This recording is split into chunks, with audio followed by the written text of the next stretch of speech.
What's up to the few and the proud? Good to see y'all. Good morning.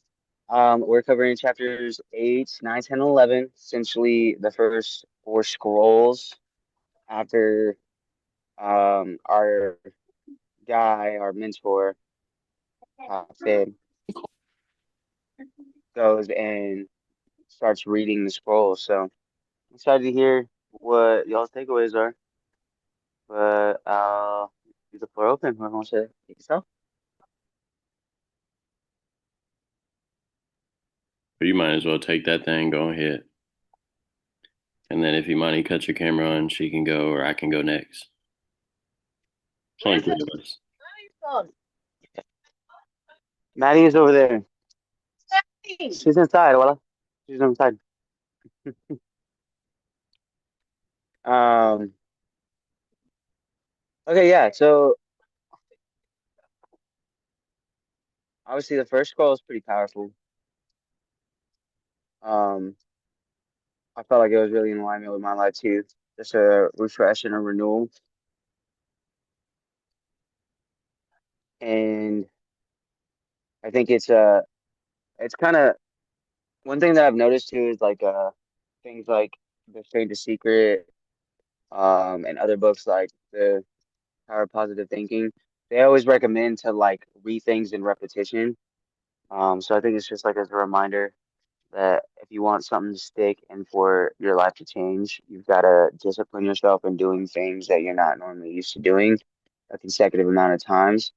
Um, and I feel as though that if you have the right perspective and the mindset in that, as you are not only like reading these words, but repeating them every day for 30 days, so disgusting medicine. Oh my gosh. But yo, my sister let out one of the loudest parts I've ever heard from this little body. Sorry. Crazy. Okay, anyways, um, but yeah, there was one specific. Okay, so like towards the end, page 57 of chapter 8, he goes, "Today I begin a new life, and I make a solemn oath to myself that nothing will retard my new life's growth. I will lose not a day from these readings, for that day cannot be retrieved, nor can I substitute anything for it. I must not, I will not break this habit of daily reading from these scrolls, and in truth, a few moments spent each day on this new habit are but a small price to pay for the happiness and success that will be mine." It's crazy. I've seen that really effective in my biblical readings. A lot of people, especially in the faith, as they walk, they don't necessarily talk about the difficulties of doing the things, either out of sometimes it feels like obligation and duty, rather than just like a fervent want and desire to build a relationship with God. And there are times as a human being, because we're born into flesh, um, and sin, that we struggle with thoughts, temptations, old habits that are bound to continuously get us off the line. And I think that's why, like, my understanding of my faith has deepened my understanding of the success principles and philosophies that are implemented by the people that we read from and by successful mentors, is physical. And I think it has brought a greater significance to me from my perspective and where I'm at. This is what I was thinking about as I was reading, to the grace of God. Like, there's so many times where I was just in the midst of my wrongful thinking or my um, ill aligned or unaligned, excuse me, unaligned desires and aspirations, where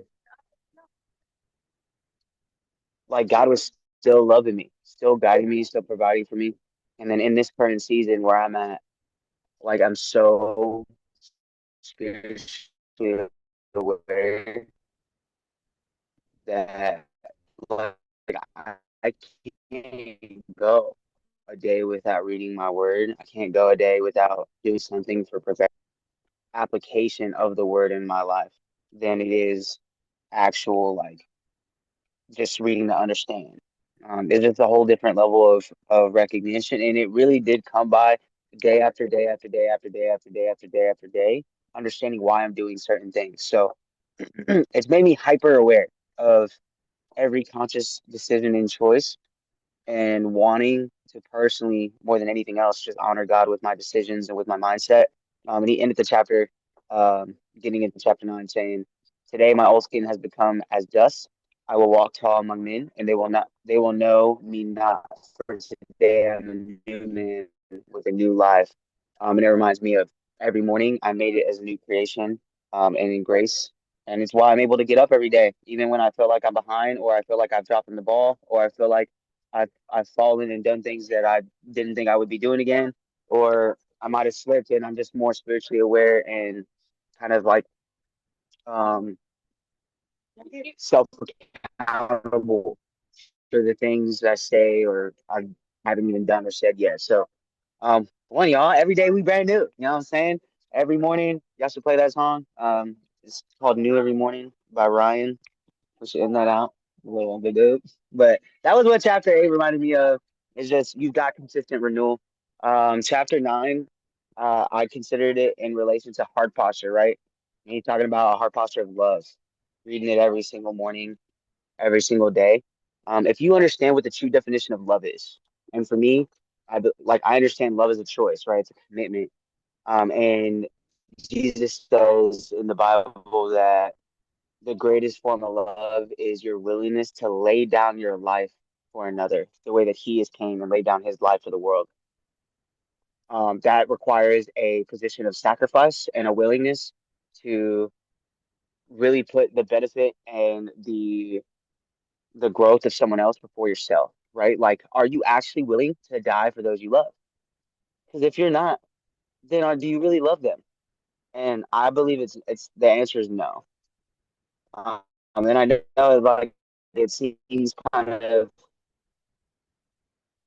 extreme, but I think it's really meant to be a serious thing because this But can you say ideal if you don't really love? How do you know if you don't really love them? I didn't hear what you said in that part.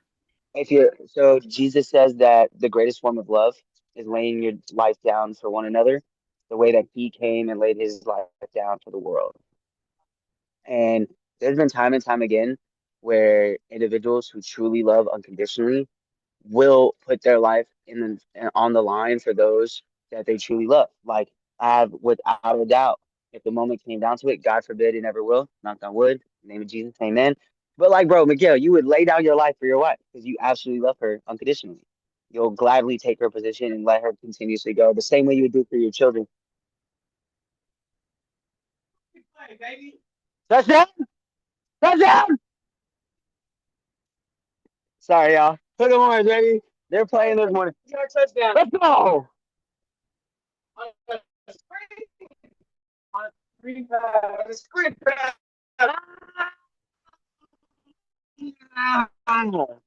Okay, my bad.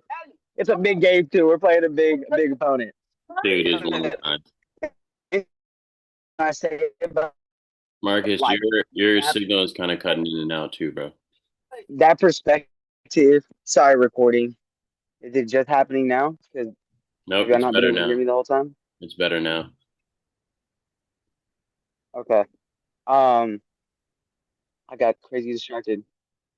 Anyways, he talks about making love my greatest weapon, and none of whom I call can defend against its force. And I truly believe that. Like I understand God to be love, and love to be a decision and a choice, but it's a commitment towards your willingness to put those around you before themselves, right? God talks about the greatest commandment being loving your God above all things, and equally as important, loving your neighbor as yourself, right? One's not greater than the other. They correspond with one another. So um, I love the I love the aspect that he was talking about having in the scroll. It talks about having a heart posture of love. Um,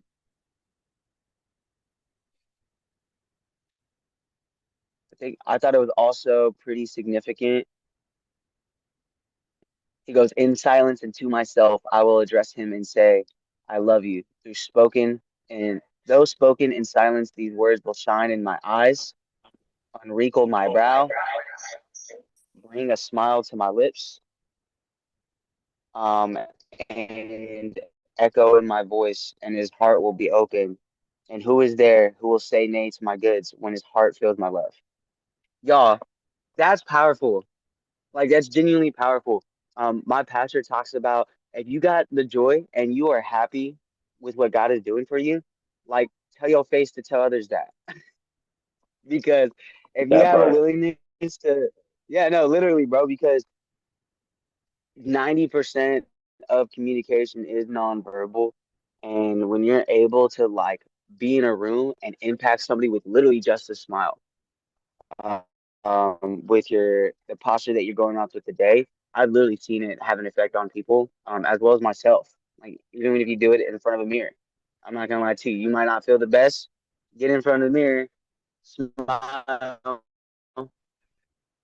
tell yourself you love, you know what I'm saying, and then keep the community grow and develop, and not just the ambitions you have, but what we're called to do, which is really serving with one another. Um, I think it's very significant. Last thing I'll touch on it. He says, "Henceforth will I love all mankind.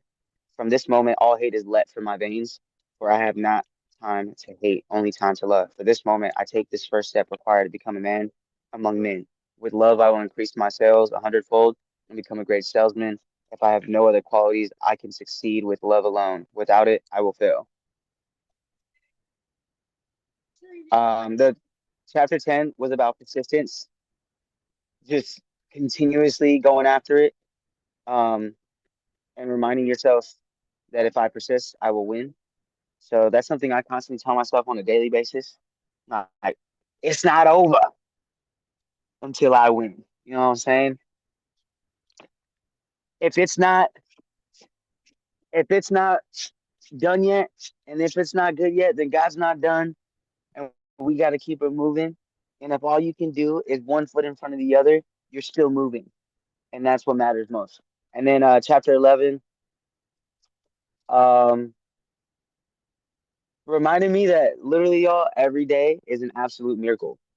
I think we take a lot of things for granted, from just a simple aspect of waking up and being able to walk out of my bed to the breath in my lungs to how things get corrected in my body without me even having to think about it. So this chapter brought me back to my school days. I'm not gonna lie to you. When I was learning about the human body and physiology and genetics and how our genes and DNA replicate in one hundreds of thousands of a millionths of a second without us ever thinking it.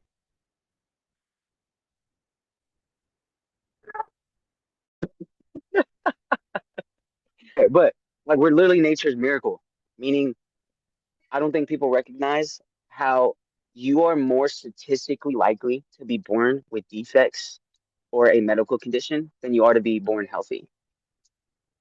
Meaning, like this is statistically proven, you can look it up.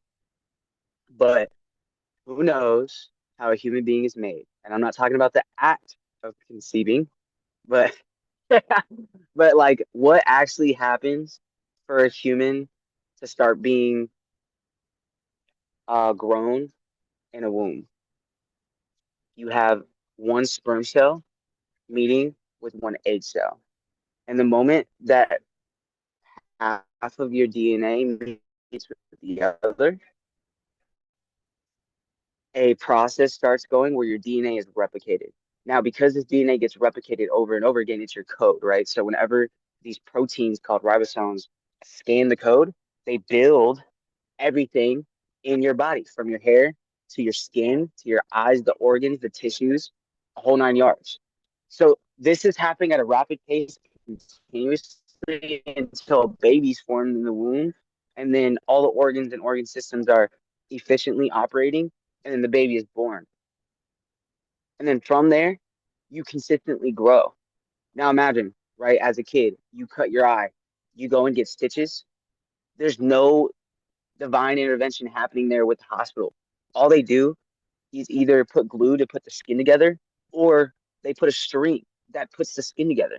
and then the skin regenerates itself, meaning you have DNA repeating and creating and healing itself. Now, I say that to say that you are more likely to have defects in that DNA replication than you are for it being correctly done. In fact, there's so many mistakes that there are certain proteins in your cells that are there just to correct those mistakes. Meaning the mistakes get made and your cells are constantly correcting them. This is happening without you ever thinking about it, without you ever having to like actively right now, right? Yes. Can I go with you? Yeah. Without you actively having to command like, hey, fix me, or hey, I need to breathe, or hey, beat heart. Like all these things just happen, and we just go about our day. I know there are certain days like where the stress or the activities or the tasks, the to do, to task, but because it's so subconscious, 95% of how you live is done without you having to think about it. You take for granted some of the things, just like you being born healthy and being you being healthy throughout majority of your life, right? Like cancer is a side effect of the DNA not replicating correctly and a malfunction in your actual cells, which is why you have mutations and then why you have um the masses of tumors that get formed in the body. So in that process, I just like as I kept reading the sentence, I am nature's miracle. I'm like, bro, I'm actually nature's miracle, bro. Quit playing. It just helped remind me that God's blessed me. God's blessed all of us. And those who actively understand the significance of that moment, of what that really means, I think they make the most out of life. They could literally be living on bare minimum. They could be living excessively.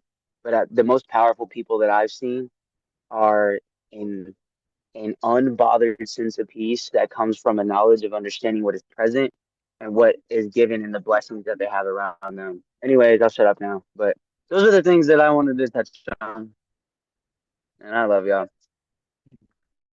Whoever wants to, yeah, I'm tuned in. Good morning, everybody. Nice take, Marcus. Nice take. I feel it so Bro, much. that was fire, bro. It was so good. Like, and Morning, I, Imani. I really, Morning, Mikhail. I definitely agree with so much, like everything, honestly. Everything that you said is like the heart posture is so real. Because like in chapter 8, and I'm really kind of ad-libbing because I'm listening to an audiobook that doesn't have the chapters like broken down. So I kind of like intuitively stop at one point. But I'm just gonna touch on what I was hearing and learning in those chapters when he got the scrolls and him getting the scrolls, his heart posture definitely changed because um I think anything without knowledge, there is a little bit of room for doubt. Once you become so confident into something, um it feels easier. It may not be easier all the time, but it feels easier to be able to walk in that path, if that makes sense. Like he was talking about before he got the scrolls, he was saying that, how could what well, like what was he thinking? He was this stable boy. How can he become this great salesman? And then he got the scrolls, and then bam, everything changed for him. So these are the scrolls are mantras, the scrolls are affirmations. These are things that we've learned time and time again in plethora of books that you continue to repeat these things to yourself to boost your confidence, boost your self-worth, increase your knowledge is really important. So you can have that confidence to walk like I am this person. So when he was talking about the words that he would no longer like in the scrolls, the words that he would pluck out of his mind, of his heart, his soul. He was saying uh failure, um Oh my gosh, what was he was just saying a ton of different, and I cannot remember the words he was saying, but it was like words of doubt, words of um confusion, like lack, things that words that planting those specific words would continue to grow a garden of doubt and like fear. And instead, he said, I will not think this way. I will continue. I will fight on. I will keep going. And anytime I have those thoughts in my mind, I will work on that. And I really respected that passion for his his livelihood, his self. And, he had a strong reason. He wanted to start a family with a specific woman, and he knew that he could not necessarily do that unless, hey, I became this person. So his willingness to continue to press forward was it was captivating because it's like, okay, cool. Like you have these scrolls. These are your affirmations. These scrolls are what's going to build you up. And as long as you continue on this path, on this journey and not give up, because that's the true failure. It's like giving up, not, taking these lessons and using them for your benefit. I mean, how many times can a person fail before they just move on to like a like the perfect equation almost, Like you could fail as many times as you need to, but once you get it, you got it. And that lesson is done. Now you're moving on. And he said he will not give up. He will continue to repeat these things to himself. And I was like, yes, yes, please, because I every time I hear those, sometimes it feels like crippling self-doubt. Then I read books like this and I'm like, it's nothing. It's nothing because I am nature's greatest gift. I'm nature's greatest. That made me feel so good because I'm like, okay, hey, like Marcus was saying, like your genetic makeup is so specific. You cannot get past like the layers and layers of DNA that just like all these cells put together to make you specifically like our bodies. I really did like that the skin analogy because skin is the biggest organ in the body and it can regenerate over and over, like always constantly regenerating.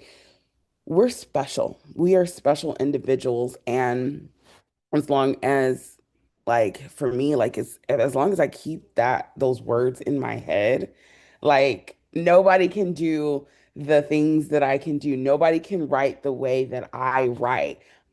I was like, oh my God, like he's so right. He's right. He's right, 100%. Like and he said, nobody can sell the way that I do. Nobody can speak and like create the way that I do. So as he was saying these things, I'm like hearing it in my head, like, yeah, yeah, you're right, man. Like nobody can. I am specific, I am unique, and I am here for a reason. I really like that he touched on that. It's just like my specialty is my specialty. Who I am is who I am. And me being a gift is me also sharing my gift. He also said that when he would make half of his income, that he would the other half he would, or no, when he would make income, half of it would go to like charity or community and giving back. And that's really, it always comes down to the cycle of giving and receiving. It's like that spiritual law to cycle and it continues. And sharing, giving half doesn't always mean monetary because he says like you can do these things, you can share these things, but you cannot give anybody these scrolls. That part I really didn't understand that much.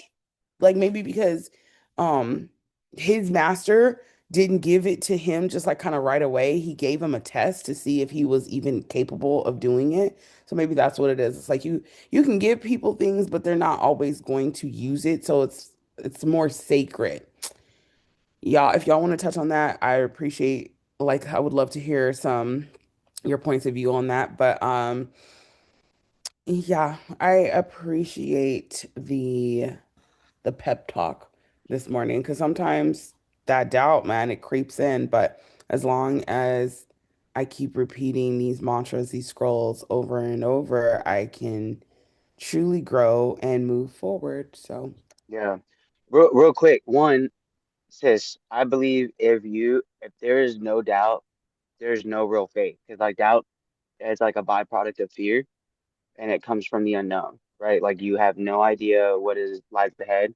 So sometimes the fear will generate a sense of doubt of capabilities of whether or not you can overcome or do whatever hasn't been seen just yet. That being said, I agree with you, and I think that's why it's important that like that's why he was given in the instructions of the scroll, read this every day for 30 days so that you've got that repetition and then you can actively like pull it from your brain without even having to think about it. Because I'm like in my word every single day, there are certain aspects or situations in my life where like a scripture will pop up in my head. And I know it ain't me because I believe the word of God to be the living God. And God will remind me through the word on what it is I need to be reminded of in the moments where I'm overcome with doubt, or I'm overcome with anxiety, or I'm overcome with frustration and anger or resentment, or whatever the case might be. So, one, I think it's a good thing that you have doubt because if you didn't have doubt, that means you're not really thinking and you don't even care. And apathy or an indifference, I believe, is a sign of like, of giving up versus actively persisting and moving on. So I'm proud of you on that. But I'm glad you brought up the fact that he was like, don't share this with anybody. It reminded me of how like when Jesus' ministry, multiple times when he was doing miracles, he would tell his people or the people he performed miracles with, do not say nothing. Like, do not go and tell them, for it is not the time.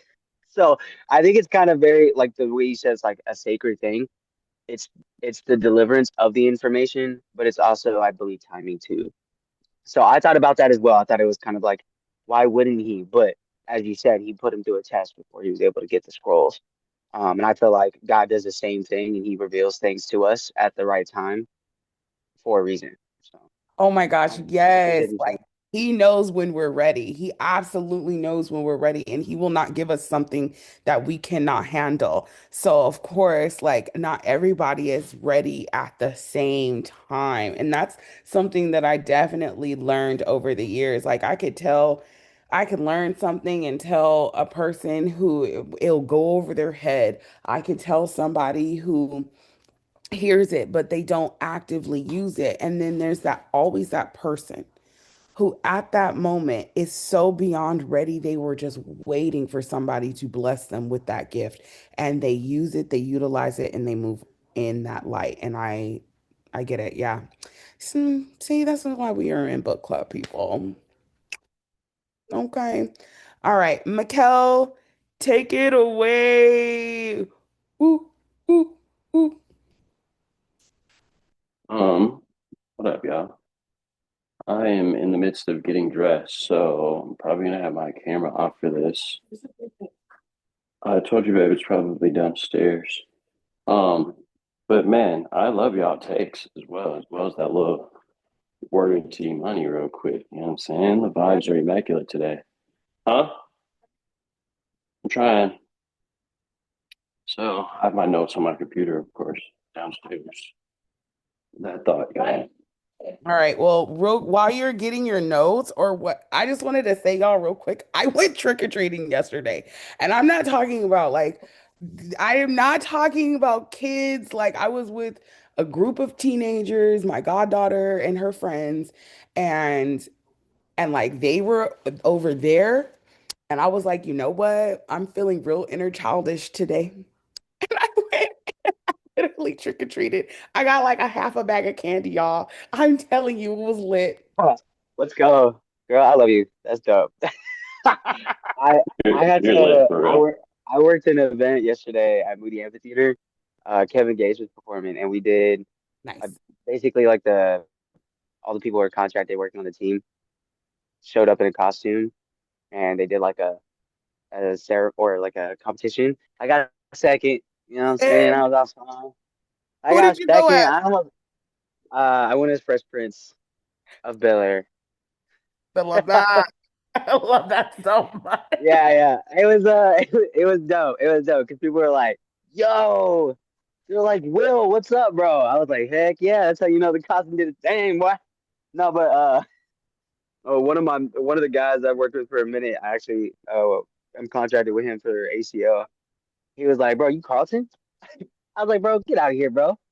He was like, "Bro, you should have showed up as Carlton because you already know that man had the moves." I was like, "Yeah, I know, that's real. Maybe next year."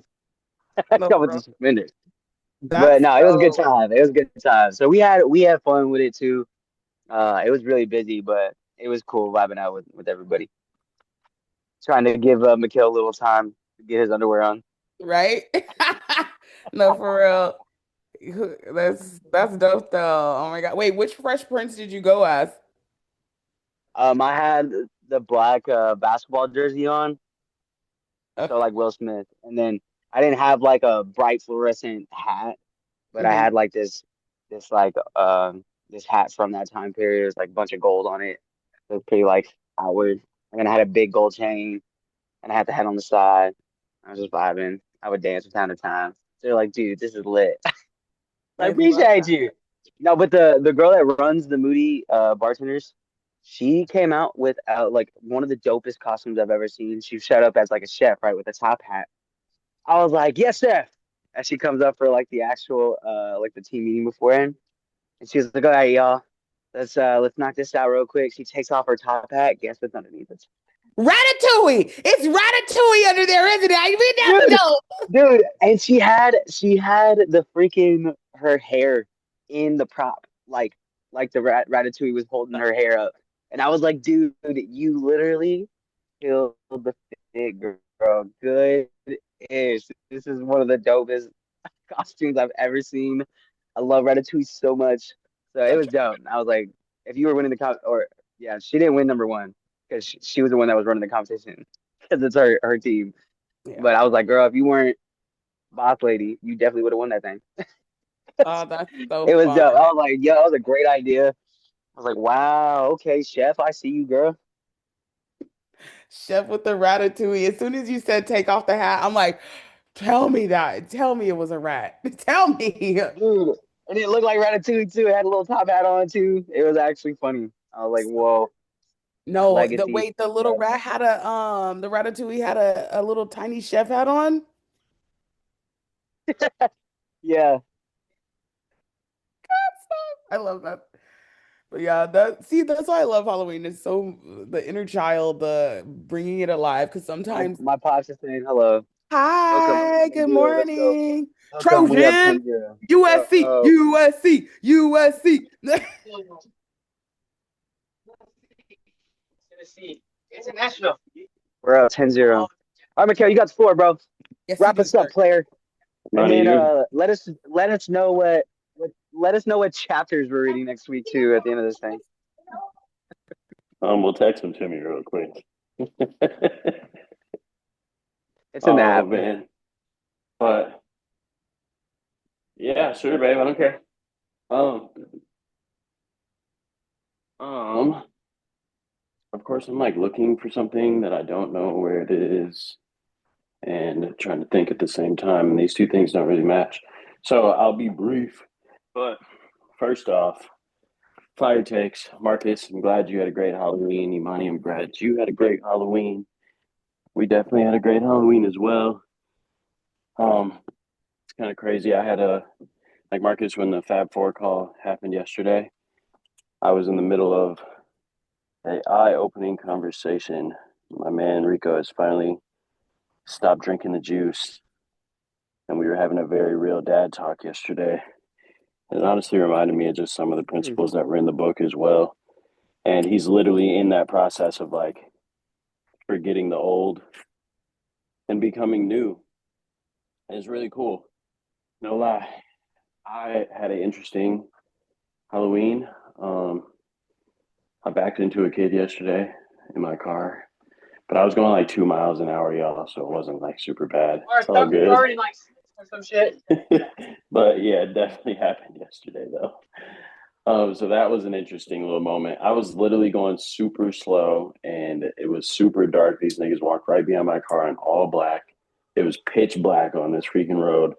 And as I'm backing up and looking, and I couldn't even see these people, I just popped one of them, a little teenager. I guess I hit his knee. I'm like, dude, there's no way I could have physically hit your knee first with the shape of my car. But, sometimes shit happens. So I had an interesting Halloween night for sure. But the kids loaded up on candy. It was a vibe. Hold on, so the kid's fine. Did the cops get called or Kid's no? completely fine. Cops did not get called at all whatsoever. Like, kid's Yeah, Gucci. that's Kid good. literally That's good. kept moving Nope. and went on to the next house right after I heard a little boop. I'm like, oh, snap. So, yeah, it was definitely an interesting day. It's all over the place. But in that though, I just figured I'd give y'all my funny story. So hopping into the book, oh man, this life is wild, and I have no idea where my freaking belt is, and it has just legitimately disappeared. Crazy. So when it comes to the first chapter, I loved what he was talking about because at the end of the day, this is something like Marcus was talking about. It's very biblically sound as well. And like it's something that I be waking up on purpose trying to do myself. I guess it's been a while since I read this book, so I didn't even remember what the scrolls were when we started reading this. But as I read this one, I was like, of course, because literally, like today, you literally have to begin a new life each and every single day, especially when you're in seasons of transition. And the way that it kind of led into like the next chapter, I will greet this day with love in my heart. I loved it because at the end of the day, he basically talks about how like this isn't self-help trying to do this, and it's literally a spiritual reset. So that repetition literally reprograms your entire system and it gives you a spiritual reset if you believe what's coming out of your mouth. And in that, like we've always talked about, you have to kill your old self to become your new self. At this place, he literally talks about forgetting who you were so you can remember who you're meant to be. Period. He said seeds of failure must perish before the harvest of greatness can grow. And that's real life. Like as you are going through things, as we are going through things, as I've been going through things, I literally had to forget all of the failure. And then I just had to understand who I am, whose I am, and where I'm going. And it's crazy because last night when we were having that conversation, me and Tia got in the car afterwards and we were just kind of recollecting everything that's going on with my dog. And like one of the things I had said was like, man, this is why, because I told Jess as well, like, I'm going to recommend he actually see one of our life coaches and go through our 8 week program because that is essentially exactly what I had to do myself and reset within myself while I was in those 8 weeks. I reset my entire spiritual programming and my moral programming as well to really understand who I am, whose I am, and where I'm going. Why I became who I am, the whole 9 yards, so you can actually figure out your core values, the whole nine, so that you can figure out exactly how to step going forward. And I feel like this entire book, the guy's kind of been figuring out his own moral values. He's been figuring out exactly who he is, where he is, and what he's doing. Oh, here comes Wale. Look. And in the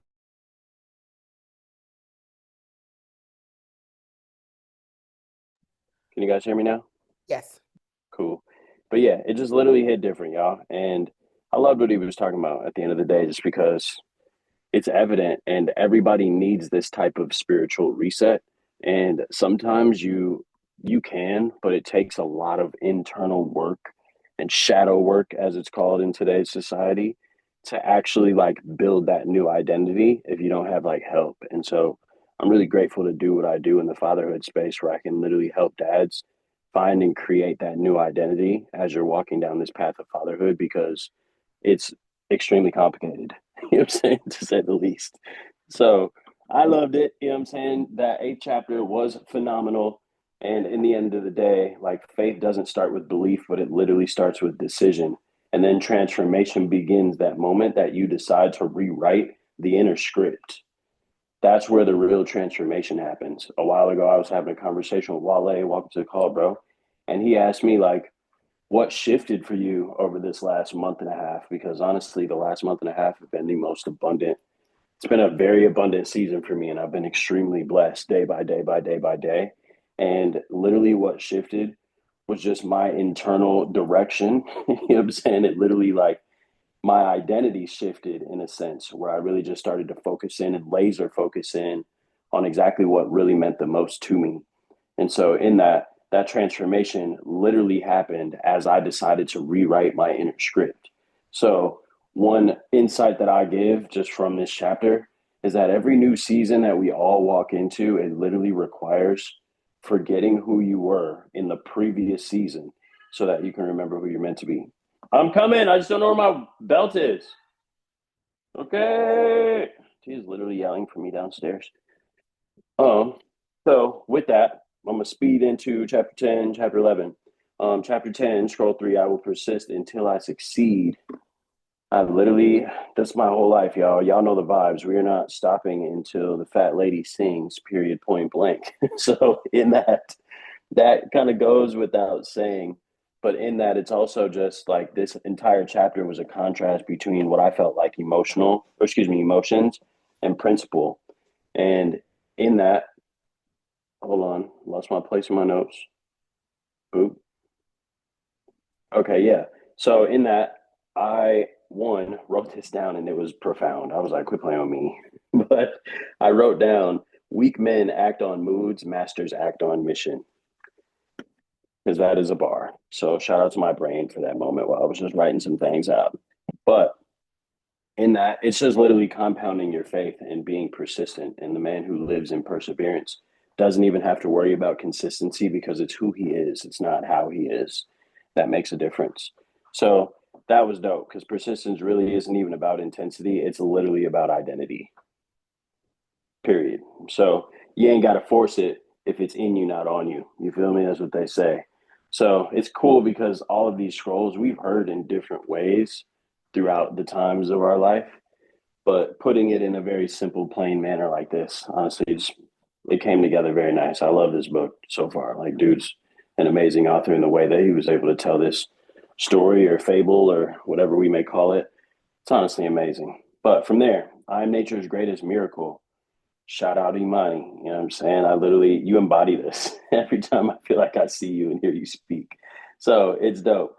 Ultimately, at the surface, he realized his uniqueness and that every person is unrepeatable and divine by design. Literally, I tell people all the time, you got to figure out who you are and whose you are and where you're going. Who you are is literally understanding that you are nature's greatest miracle. You are literally unrepeatable. You are literally like one of one. You know what I'm saying? I got a sweater I was wearing yesterday and a hat. It says one of them ones. It's not one of them ones. It's one of one. There will never be another Mikhail Steele. There will never be another Marcus Rivera. There will never be another Imani. I don't know your last name. There will never be another Wale. I don't know how to pronounce your last name. I don't want to get it wrong. So in that though, it's like literally somebody might have the same name. They might have the same come up, but they are not you. They will not be you. So your edge isn't like mimicking something else or some system that you've been able to figure out and learn. It's literally your authenticity that gives you your edge in the marketplace, period. At the end of the day, we literally carry a blueprint of God's creativity, and it's lit. Like, bro, we're really outside, and God really put all of his work and creativity and inspiration inside of each and every one of us to create a new identity every single time, billions of time on earth. So in that, like, bro, if you really walk in that and you understand that power, it's game over because you can literally do anything at that point. And it's crazy because I've had a whole conversation about people being able to do anything. And there's a difference between having an able mind and an able body and not. And some people are not blessed with the opportunity that we even have to understand things at the high level like we do and like we are right now. Some people are literally not blessed with that ability. Some people have mental challenges, mental health issues, other things that not necessarily hold them back, but they place limitations upon who they are and how they are. And so really to be able to walk in the blessing of who you are and how you are, it honestly takes a next level of I just kind of want to say confidence, period. Like, and you've got to accept your identity and then from there go serve with it, because miracles don't sell, they serve. Every single miracle that Jesus did was not a selling miracle. It was not something to look cool. It was something to serve somebody else. And so with our identities, we are literally placed on this earth to do the exact same thing, because that's our miracle, is who we are. So in that, I loved it, man. I loved how at the end of the day, this thing talked about love being a strategy more so than um, talked about love being a strategy more so than like just an emotion. And if you move in that love and actually move to be able to serve people, you love yourself. Therefore, you can actually love others as well. You can literally create crazy results in this world, and you can go do everything that you dreamed about doing, honestly. And I believe that to my core. So I'm grateful, you know what I'm saying? As we get through these scrolls, literally, like, just don't forget who you are. Don't forget your uniqueness. Because at the end of the day, if you forget who you are, whose you are, and how you are, you'll forfeit your influence. And that's what kind of gets us into a little bit of a rut. It's literally the discovering, forgetting, and rediscovering of ourselves is literally the journey of success. So that's kind of what I got from these 3 chapters. It's been a vibe. I appreciate it. I love it. I'm dressed. My wife is going to hurt me because I don't know where my belt is, and I'm not out of the house yet. She's ready to go. So before I go downstairs and start echoing, because my computer's on super loud down there, Wale, if you have been reading, brother, go ahead, let us in on a little insight. If you haven't got to the reading, that's okay. I believe that we'll be checking off chapters 12 through, is there a 15th chapter? Because I'm definitely not looking at the book right now. And Marcus did not text me. Yeah, I didn't get to do any of the reading, bro. I just wanted to tap in, be in the environment real quick, you know what I'm saying? But I didn't get a It's chance in to the actually. app. It's in the app, bro. There's a book club tab. There's also an events on the homepage. You click on it, you'll see the chapters. Love you, bro. My bad, while I go.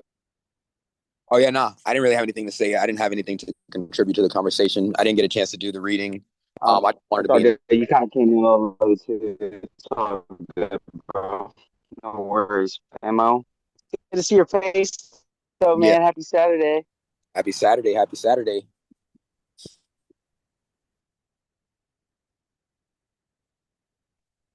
Um, don't worry, Mikhail. I got it. The book club for. Can you hear me? Yeah. Book club for next week is chapter 12, 13, and 14. I repeat, chapter 12, 13, and 14. I believe it scrolls 5, 6, and 7. Slam. Slam.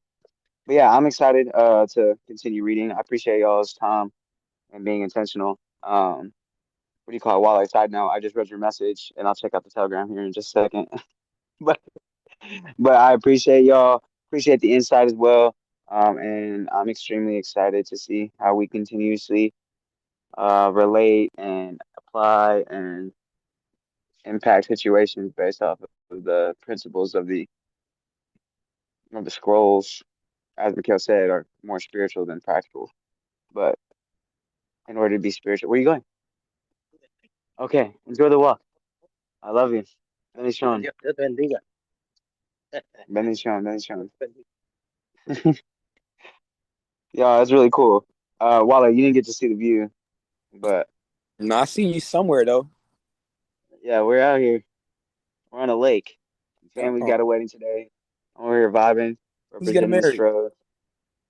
My cousin, man, on my Blessings, bro. dad's side. Yeah, man, I'm excited. That's They've been awesome. together for at least 15 years now. So, uh, wifey Christine is like, "What's up, family? It's about time. I'll see Mm, y'all here." Yeah, yo. Blessings. What but a I'm beautiful Congratulations. excited. weekend. What a beautiful weekend to get married. Day of the Dead is such a like beautiful connection to your ancestry and like the love Yeah, and it's and beautiful. honestly, my dad's side of the family, like because some of our family lives on the island of Puerto Rico. Hey. It's a little smaller than like my mom's side is like really huge. So whenever we get together, it's rare. But I always enjoy it. Look at my Willow, y'all. Yeah, Mm, big sweet. vibes. Vibe for real. I was like, yo, I woke up this morning. This was I don't know. Look. The Okay. deck? You see that window right there? Yeah. Yeah. I woke up and I opened up the window and then that's what I seen. I said, "Good morning, God." Whoa.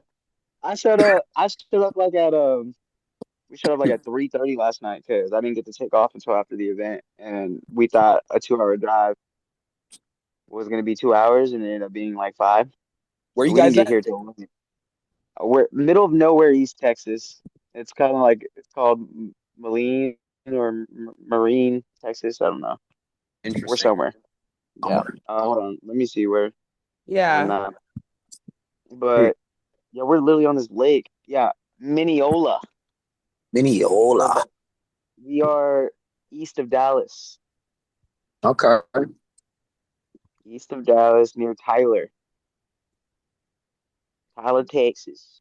Enjoy, man. Yeah, man, I'm excited. Oh, It's gonna be beautiful. a nice day.